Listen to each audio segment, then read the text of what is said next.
వివాదాలు ఆయనకు care of address. ఆయన ఎవరో కాదు, జనగామ బీఆర్ఎస్ మాజీ ఎమ్మెల్యే ముత్తిరెడ్డి యాదగిరెడ్డి.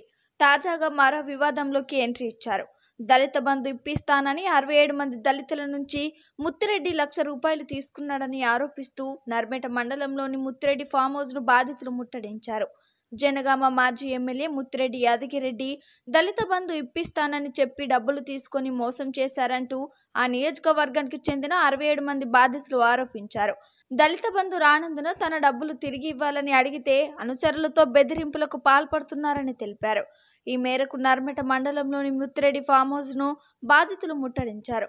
ఒకరిద్దరికే దళిత బంధు మంజూరైందని, ఆ డబ్బులు రావాలంటే ₹1,00,000 తమకు ఇవ్వాలని అప్పటి ఎమ్మెల్యే ముత్తిరెడ్డి డిమాండ్ చేశారని బాధితులు తెలిపారు. దీంతో తాము నర్మెట మండలంలోని మాజీ ఎమ్మెల్యే ముత్తిరెడ్డి ఫామ్ హౌస్ను ముట్టడించారు. బాధితులను పోలీసులు అడ్డుకున్నారు. లిఖితపూర్వకంగా ఫిర్యాదు చేస్తే న్యాయం చేస్తామని పోలీసులు హామీ ఇవ్వడంతో బాధితులు ఆందోళనను విరమించారు. అయితే ఇప్పుడు ప్రభుత్వం మారడంతో తనకు దళిత బంధు ఇప్పిస్తారా అని అడిగితే ప్రభుత్వం మారిందని, మళ్ళీ బీఆర్ఎస్ ప్రభుత్వం వచ్చినప్పుడే తీసుకోవాలని ముత్తిరెడ్డి బదులిచ్చారని తెలిపారు.